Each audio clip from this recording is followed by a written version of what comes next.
Studios ഏതോ ജന്മകൽപ്പന പുത്തൻ promo അല്ല ഒരു അടിപൊളി പ്രൊമോയാട്ടോ. നമ്മുടെ ആ ഒരു ഫാമിലി ഗ്രൂപ്പ് ഫോട്ടോ ഇങ്ങനെ എടുക്കാൻ നിൽക്കുമ്പോൾ നമ്മുടെ ശ്രുതി നമ്മുടെ അശ്വിന്റെ അടുത്ത് വന്നിരിക്കും കേട്ടോ. എന്നിട്ട് ശ്രുതി ഇങ്ങനെ പെട്ടെന്ന് ഇങ്ങനെ ആ കൈവക്കി കാണിക്കും നമ്മുടെ അശ്വിൻ കൊടുത്ത് വളകളിട്ട്. എന്നിട്ട് നമ്മുടെ ശ്രുതി ഇങ്ങനെ അശ്വിനെ മാറ്റി നിർത്തി ചോദിക്കുന്നുണ്ട്, നിങ്ങളാണോ എനിക്ക് വേണ്ടി വളകൾ മേടിച്ച് വെച്ചേ എന്നൊക്കെ ഇങ്ങനെ ചോദിക്കുന്നുണ്ട്. അപ്പൊ അശ്വിൻ ഇങ്ങനെ ഭയങ്കര ചിരിച്ചുകൊണ്ടായിട്ട് പറയുന്നത്, അതെ ഞാൻ തന്നെയാണ് നിനക്ക് വേണ്ടി വളകൾ മേടിച്ചതെന്നൊക്കെ പറയുന്നുണ്ട്. അങ്ങനെ ആ ഒരു പ്രണയ സമ്മാനം, നമ്മുടെ അശ്വിന്റെ ആദ്യത്തെ പ്രണയ സമ്മാനം നമ്മുടെ ശ്രുതിക്ക് നൽകുന്ന ഒരു നിമിഷങ്ങൾ തന്നെ കേട്ടോ. അപ്പൊ അതിനുശേഷം നമ്മുടെ ശ്രുതിയും അശ്വിനും ഇങ്ങനെ പരസ്പരം കണ്ണിൽ നോക്കി ഭയങ്കരമായിട്ട് ചിരിച്ചുകൊണ്ടൊക്കെ നിൽക്കുന്നുണ്ട്. അങ്ങനെ ഒരു പ്രണയം പൂവിടുന്ന ഒരു നിമിഷങ്ങൾ തന്നെ പ്രേക്ഷകരെ നമ്മൾ കുറെ നാളായിട്ട് കാത്തിരിക്കുന്ന ഇങ്ങനത്തെ ഒരു നിമിഷങ്ങൾ അല്ലെ.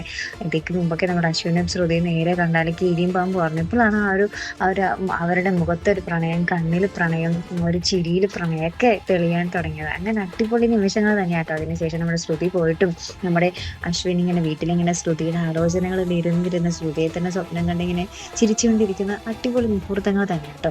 അപ്പുറത്താണെങ്കിലും നമ്മുടെ ആകാശിന്റെയും പ്രീതിയുടെ കാര്യം അതും ഏകദേശം അടുക്കപ്പടിക്ക് സോൾവ് ആവുന്നുണ്ട്. അവരുടെ ഒരു കല്യാണത്തിന്റെ കാര്യങ്ങൾ നമുക്ക് കാണുവാൻ സാധിക്കുന്നുണ്ടേ. അപ്പൊ എന്തായാലും ഒരു അടിപൊളി എപ്പിസോഡുകൾ തന്നെ ആയിരിക്കും കേട്ടോ ഇനി വരുന്ന അവർ ഏതോ ജന്മകൽപ്പനയിൽ നമുക്ക് കാണുവാൻ സാധിക്കുന്നത്. അപ്പം മറക്കാതെ കാത്തിരുന്ന് കാണും. അപ്പൊ ഇതുപോലുള്ള പ്രൊമോ റിവ്യൂസിനും എപ്പിസോഡ് റിവ്യൂസിനും ഒക്കെ നിങ്ങൾ മറക്കാതെ ചാനൽ സബ്സ്ക്രൈബ് ചെയ്യുക. അടുത്തൊരു വീഡിയോ വരുന്നത് വരയ്ക്കും ഗുഡ് ബൈ.